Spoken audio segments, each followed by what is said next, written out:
Well, thank you for coming all the way to Oxford, Your Honour. It's a delight to have you here. I think if somebody said to me, what would my parents think? I was an average student. When I say average, a little bit better than a C. And I went to a reasonable college.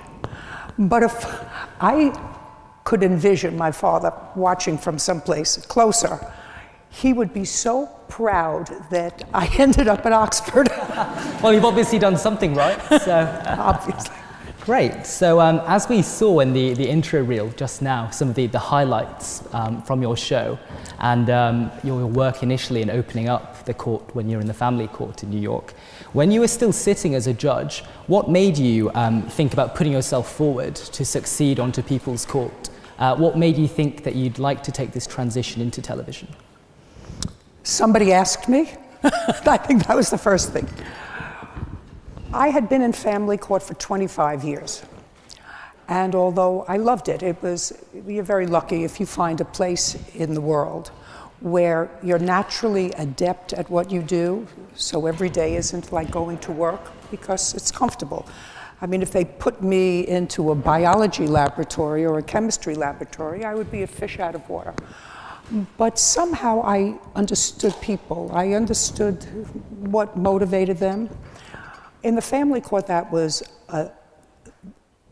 venue was tough because most of the people that you were dealing with were innocent children who had no idea who you were and what control you had over their lives. But you had to make determinations whether to give an infant back to a crack mother who had failed 2 or 3 times before, and do you take a chance of turning over this innocent 9-month-old or 12-month-old to someone who was drug involved, had drug involved boyfriends, and then you pick up the paper one day and you find that baby floating down the East River.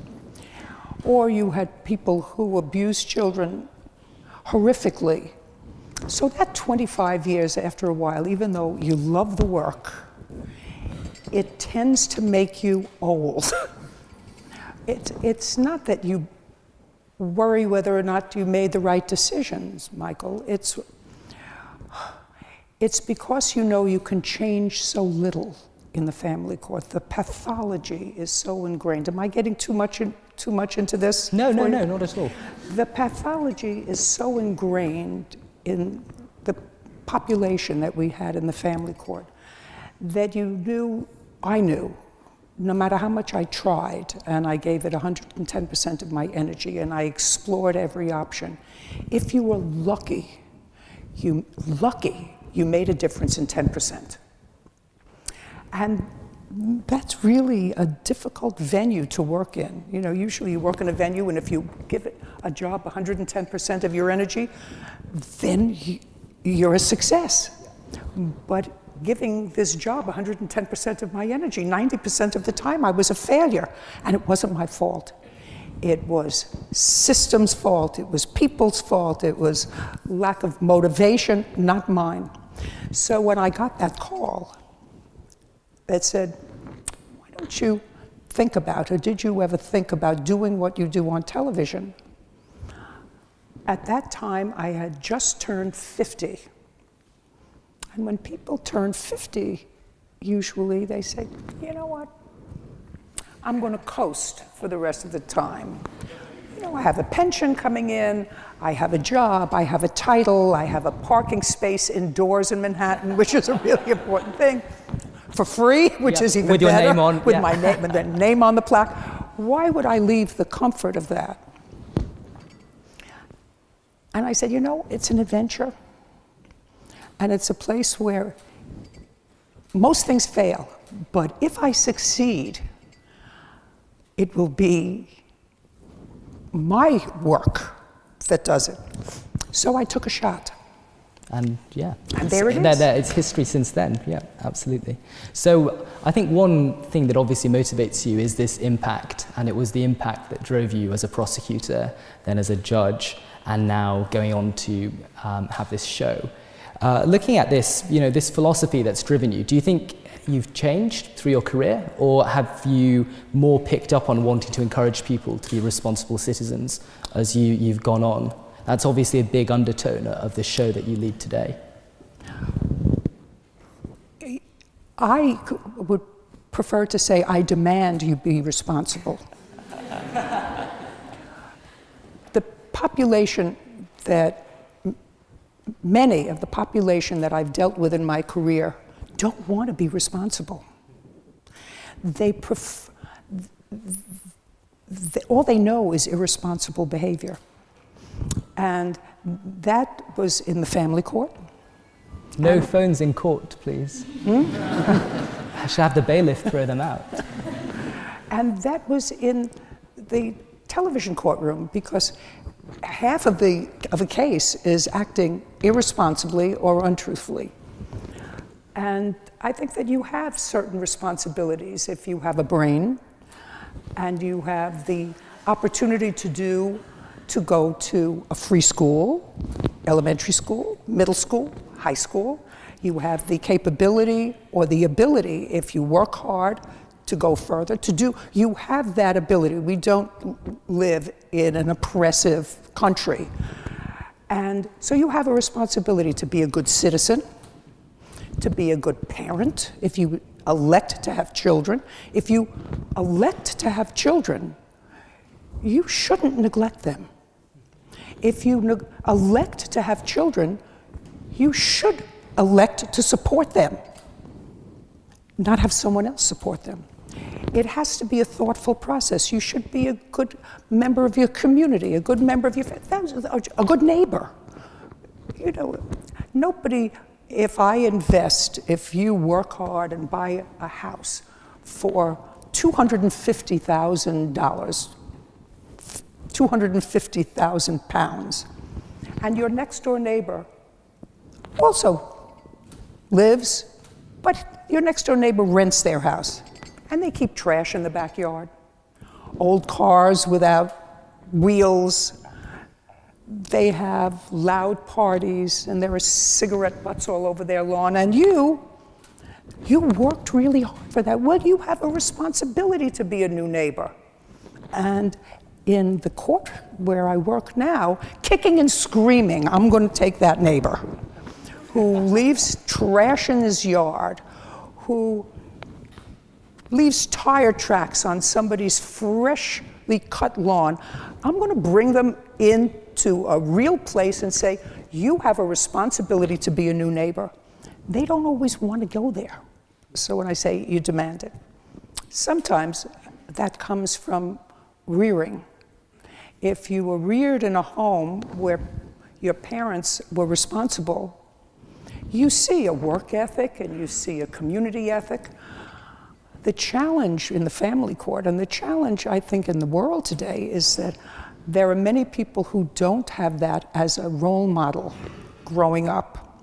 And then you try to take young people when they're 10 and 12 and 14 and say, whatever you learned before is wrong, because it's challenging the very fiber of their family, of their upbringing.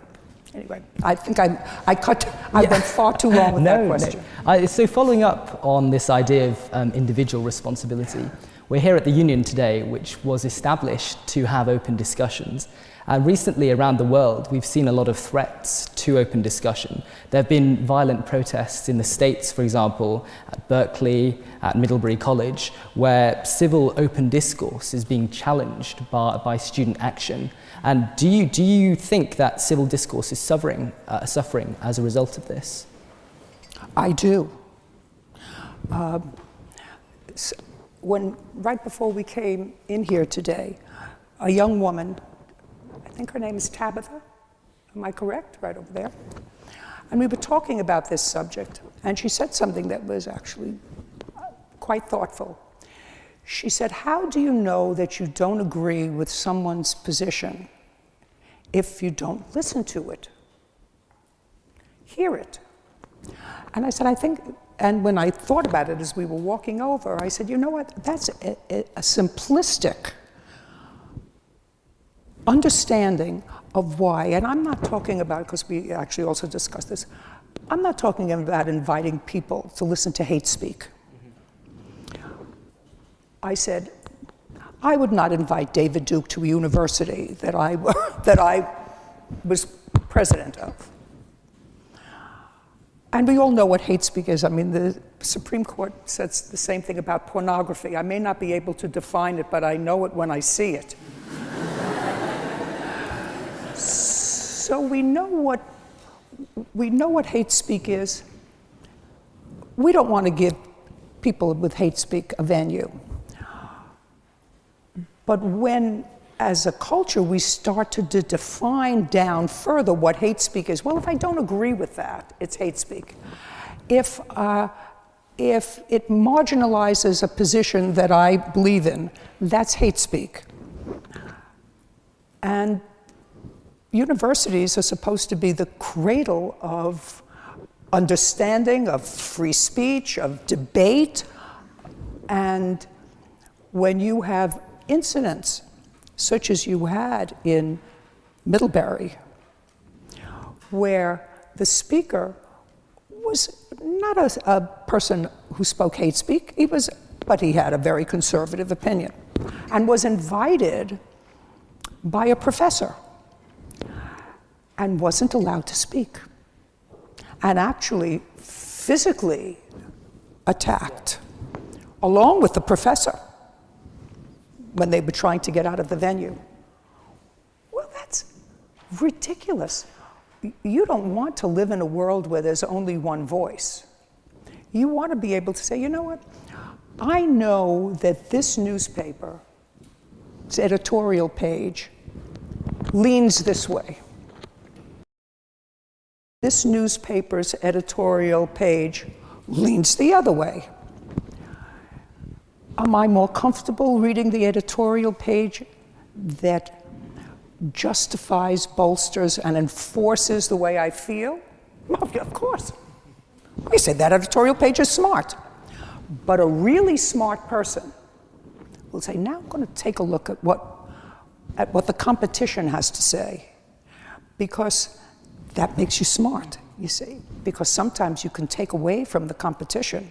I mean, the competition's in business. Like, it's not as if there's only one reader of the competition. We're speaking in soft terms right now, but there's not only one person reading that newspaper. That newspaper is supported by enough people so that it would seem to me if you're reading one editorial page, you want to look at the other and say, you know what, there are reasons that people are reading that editorial page. Maybe there's something there that I'm missing. So you want both sides. And if you don't have reasoned debate, then you're a one-sided fool. So picking up on this,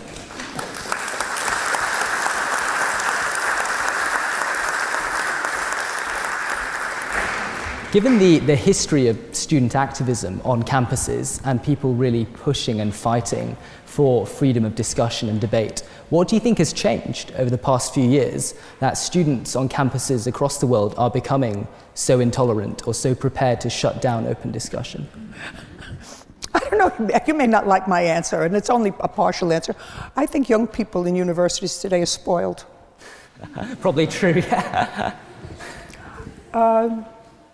People who went to college, when I went to college, and I'm not as old as Methuselah, but I'm older.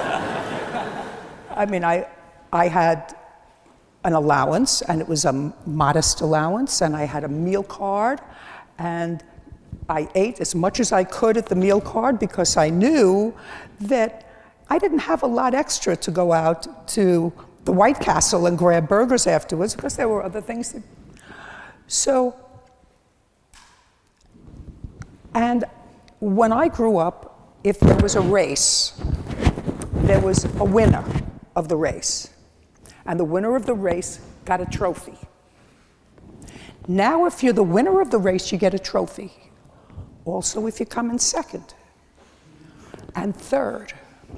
And then you get one for best sportsmanship. Then you get one for the most creative way I got here.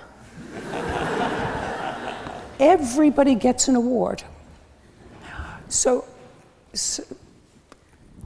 that's a different culture. It's a different mindset. So everybody, there was an article recently, not too recently, about young people, and not this young, people who graduated from college within the last 10 years, going for job interviews. And they went for job interviews dressed as if they were going to the beach. They wanted to know, how many weeks vacation we got, and does, we had a discussion yesterday, does my office have walls? And I don't do an office, a little cubicle. I need a room with a view. There's a certain entitlement that I think translates into my way is the only way. There's only one view. And I don't think that that's the way it was 50 years ago. I also think that the millennials are a talented group of people. However, the millennials didn't put a man on the moon. The millennials didn't win a war. When they talk about the greatest generation, those people, the greatest, and those are even older than I am, but those of my generation are more willing to listen to both sides of an argument. And I actually think it's crazy, because college campuses are supposed to be the place where you listen, debate in a civil way, without name calling, without cursing, without intimidation. And I don't know how that happened to us, but it's intolerable, and it should change if we're going to continue to be as civilized here and back home. If we're going to continue to be civilized, you're going to have to say, you know what? There are two sides. You may not love the other side. You don't love the other side. Make sure, even if it's raining, you get out and vote. But right now, the cursing and the name calling and the vitriol is something that I, as an American, find intolerable. Mm-hmm. So I think your answer just now illustrated what your show has, why it's so well liked. You aren't afraid ever of speaking your mind, and you'll say it if it's sharp, if it's rude, if you want to get your point across. Do you think today notions of political correctness, not wanting to offend people, making sure everybody's happy, is that stifling open discussion? Do you think people are afraid to actually speak what's really on their minds today? Oh, absolutely. And depending upon the culture and depending upon where you are. My work is in Hollywood. And people there, unless you are programmed to be on the right side, you don't speak your mind. And that's unfortunate. But political correctness is a whole other area that I think is sensitive to me, because I think that there is a difference between being insensitive and being politically correct. Shall I give you an example? Yes. Yeah, go on. Stop me.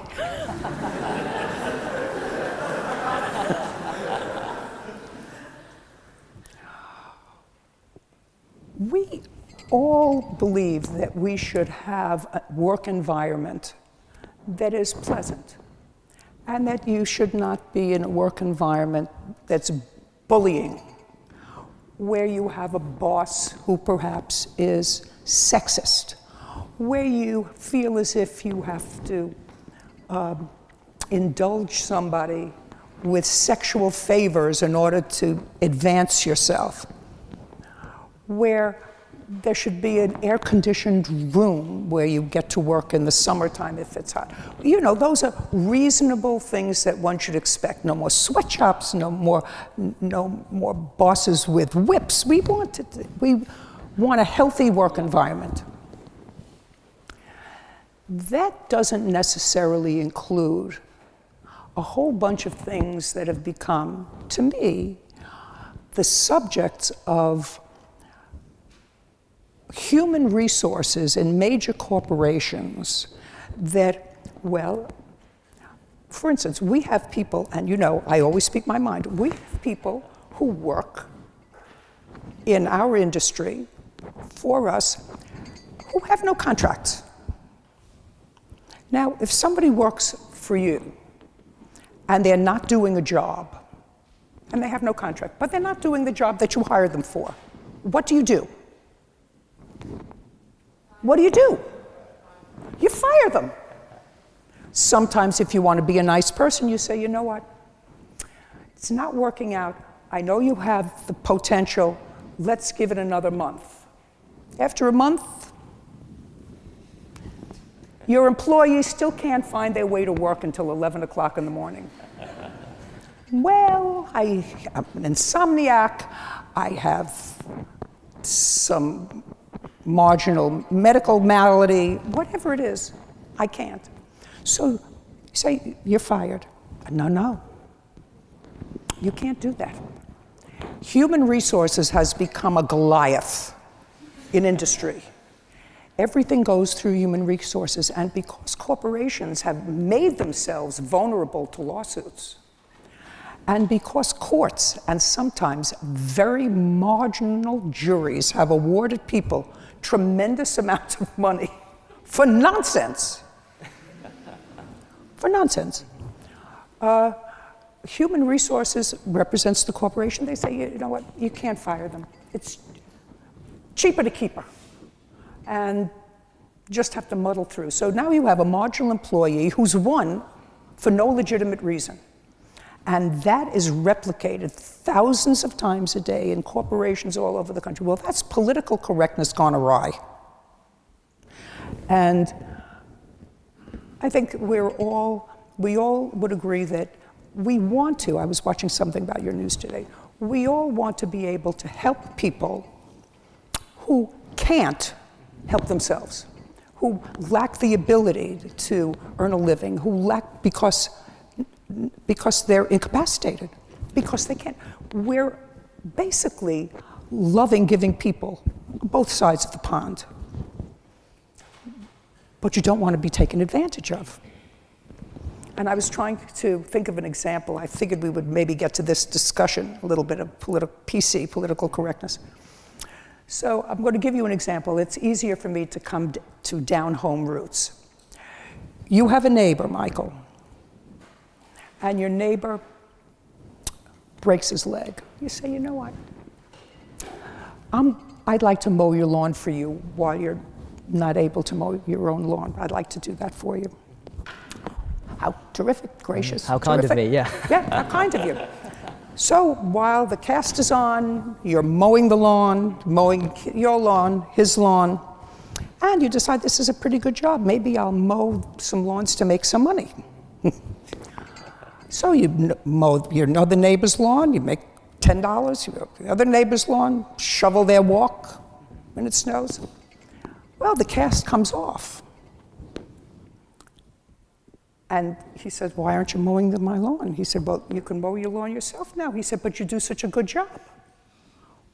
Why would you mow it much better than I do. Why should I? He said, because I don't want to mow your lawn. You can mow your lawn now. There was a period of time when you couldn't mow your lawn, but now you can mow your lawn. And you say, you know what? He says, I'm not mowing my lawn. The weeds are going to grow up. It's going to be an eyesore. You're going to have to look at that eyesore. If you want to look at that eyesore, that's okay. I don't care if my lawn is mowed. So you take a deep breath and you say, okay, I'll mow his lawn. And you know, he wasn't exactly the same as he was before he broke his foot, before he broke his leg. Now you're making some money because you're mowing lawns of neighbors, your house, and you mow your lawn, you're making a lot of money. And then the guy who is perfectly capable of mowing his own lawn decided not to mow it, says, you know what, not only do I want you to mow my lawn, but I need a couple of bucks. He says, I'm working, I'm mowing 10 lawns to make some money. He says, I know, but you have enough. So not only do I want you to mow my lawn, You want my money as well? I want you to give me some money as well. So I think political correctness has gone too far, and I think that there is another side. And when somebody like me, who has actually been in the trenches for now almost 50 years, has seen people who really are incapable of helping themselves, so you give. Certainly Jerry and I have, even on our civil servant salary while we were sitting on the bench, because my husband and I sat on the bench together and we had 5 kids, so, you know, there wasn't a whole bunch of money back then. When a family that couldn't help themselves or needed an extra boost, we managed. But not if you can and elect not to. That's not a popular position. And I'm dangerous, you see, because I'm not 30 years old with no experience. I'm 74 years old with 50 years experience of seeing hundreds of thousands of people and being able to say, these are people who can't help themselves. They suffer from a physical disability, a mental disability, they can't help themselves. And these are people who can help themselves, who choose not to be responsible. So when I say I'm dangerous, I'm just a little bit dangerous, and don't get myself too caught up too often in conversations like this. Well, thank you for picking us today. So with your 50 years of experience, and it's clear throughout your career, you've wanted to deliver fairness and deliver justice to those who appear before you. Where do you think the line is between leading such an unparalleled a program, unparalleled in its success, like the program you star on today, and delivering effective justice? Where's the balance between something that's really watchable? You mean entertainment? Yes. Entertainment Yeah. and justice. Oh, I'm not sharing that with you. I'm not finished with my job yet.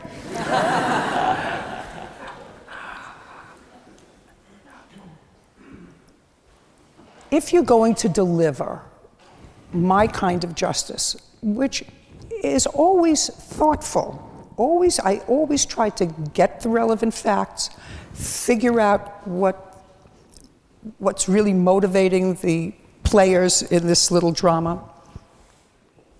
But if you're going to do that, my style, you have to have a little bit of a sense of humor.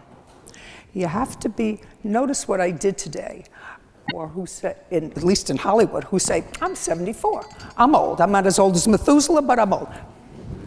That's self-deprecating. And the little bit of sense of humor delivered a message. So it's a combination of that makes the entertainment. Now, I'm not an actress, and I don't have a script. So my father gave me a sense of comedic timing because he was a dentist. And he had his hands in people's mouths so that they couldn't talk, and he loved to tell stories. And I would listen to him regale people with stories, and I realized what comedic timing was, when to get in, when to get out, and when not to get back in. You know, you get in, you get out, and that's it. You don't get in, and then you get a laugh, and then you go back in, and then you say, oh, no, this is not something. And the self-deprecating part is people don't want to think that you're smart and rich and good-looking and have nice kids, and people don't want to hear all that. They want to hear that there's something wrong, that you're a little bit miserable. It's human nature. It's human nature. So I'll say, you know what, if I had my way, I'd be 5'8" and would have been a runway model. But God made me 5'1" and, you know, a little short-legged to the ground. So you have to be able to give people something, say, you know what, she's a regular person. But you don't give up the justice part, but you also have to know if it's not entertaining, it's not entertainment. And if it's not entertainment, it's not TV.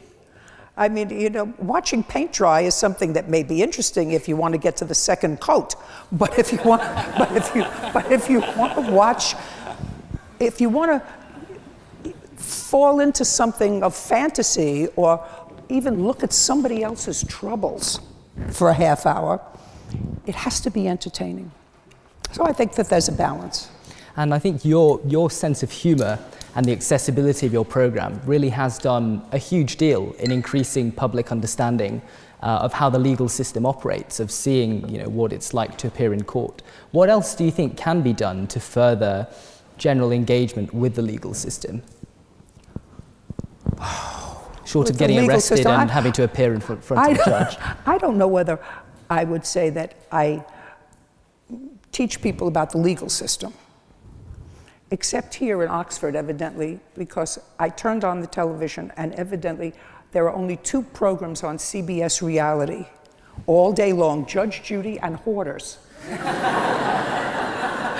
Judge Judy for 6 hours, followed by 6 hours of Hoarders. I have to go home and speak to the people at CBS. I don't think I got that on my accounting last year.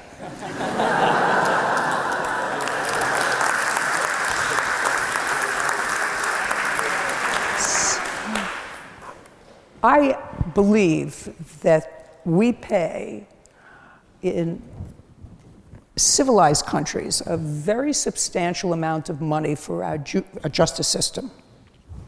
And I've always believed that the only way to keep any system honest is to have it open to the people who pay for it. I came to that conclusion when I was a young lawyer practicing in the family court. And in those days, which was back in the early 70s, I know, the Stone Age, you hardly understand what the early 70s were. But they were the early 70s. To me, it was like yesterday. They had judges there that were appointed by the mayor who were political hacks. They were hidden in the family court because the family court historically had been closed to press, certainly to television, to media, so that they could take the worst dummies, political cronies of the mayor, people who gave big donations but who wanted a title. They had the money, but they wanted the title judge, because, you know, that's a nice title. It's almost like Lord, Lady, whatever. We don't have that in the United States. So we have doctor, lawyer, judge. Judge is a biggie. And the family court, to me, was the most important court in the system. And we had the dumbest judges. People who were managing the lives of people who couldn't take care of themselves, who really couldn't negotiate their own lives, innocents, the children, the delinquents. And here you had these dummies who really were causing such damage to thousands of people every year. And I said, the only way to straighten that out, well, there were 2 ways, but the best way to straighten that out is to put a camera right in the courtroom that people can turn on and see what these blithering idiots, some of whom didn't come back from lunch sober. Jerry remembers. I mean, we practiced before some of the same people. So I believe there should be cameras in every courtroom. I believe that there should be cameras in the Supreme Court. Why not? You know how much we spend for a justice system? You have C-SPAN, that I don't know if you have that here, but we can watch what's going on in Congress all the time. I think it's a wonderful thing. You can see who's snoozing, you can see who's there, you can see who's not there, you can see who's acting like a buffoon, you can see who's speaking reasonably, you can see who has a position. Why not? You see, if you had cameras in there all the time, you wouldn't have people playing to the cameras. I mean, people say, well, you know, the O.J. Simpson trial is an example of what happens when you have cameras in the courtroom. Judge played to the cameras and it was part of the problem or whatever. Well, but if it was part of everyday life, you wouldn't have judges who wanted flowers on their bench because it made them look better. it would, and it doesn't have to be any more, I don't even know this man is here, and he's got a camera. I don't even know these people are here. So if you as a community pay for part of your government, you should be able to view it. I'm not saying you should be able to have a camera in the president's bedroom, I'm saying, or the Chief Justice's bedroom. I'm just saying when they do the work, the people's work, you should be able to watch them. If you are a litigant and can watch them, why can't the public watch them? Anyway, that's what I think. A lot of judges might be coming to you soon for advice on what to do with cameras following them around all day then. I'll tell you what my best advice is. Good lighting. Are we doing an okay job in here? I don't know. I'll see the tape when I'm finished. So we were talking before, when people get to 50, 55, they like coasting, maybe enjoy a few more years, then retire to the golf course or go on cruises, whatever else people do. You're going into, your series has been such a long-running staple of TV. What motivates you to carry on going? Is it because there are far more stupid people out there that need telling, or? Well, first of all, I'm not bored yet. I don't play golf. I don't tennis. Did you play bridge? I don't play bridge. I play a mean game of gin rummy, but you can't do that all day. And what better way to stay engaged? Remember what I said, the greatest gift that you can give yourself is to find something that you're naturally adept at and figure out a way to make a living at it. Because if you do that, every day will be a play day. You're never battling upstream. You love what you do, and if you love what you do, if you love what you do, why do you want to stop doing it and then go out and try to find something that you like better? You know what I mean? If you're a surgeon and you love being a surgeon, you know that there is a certain finality to that because you get to a certain age and you know you can't do it. When I get to that point in my life, when I feel as if I can't do it anymore, I hope somebody is smart enough to give me a poke and say, listen, you're done. There aren't lights bright enough to keep you in business. You're through. But until then, why would I leave something that I enjoy doing and then try to find something that I enjoy doing better at age 74? There will come a time when when it will of necessity happen, but I'm actually preparing myself for that. If any of you, I know you're all over the machine, so you Google.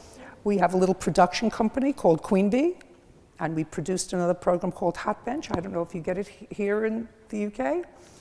If you don't, you will. It's it's a little program that I started about 4 years ago after a trip to Ireland, where they have a 3-judge bench. And Jerry and I went as busman's holiday. We were there and we went to the courts. And we saw the 3-judge bench, and I said, you know, that would be interesting, an interesting court program, so that people could watch the deliberations of 3 judges. When they finish doing the case, they watch it fine. So we have that, and we just are producing a game show that's starting this summer. It's called Eyewitness, that just hit the papers today. So I'm doing other things while I'm still working to try to find something that I like, that I'm good at. So Hot Bench, you mentioned now, you're the producer on this show. What's it like being the producer rather than the person sitting in front of the camera? Much harder, because you have to deal with other things. You have to deal with human resources. You have to deal with people who want an ergonomic chair. You have to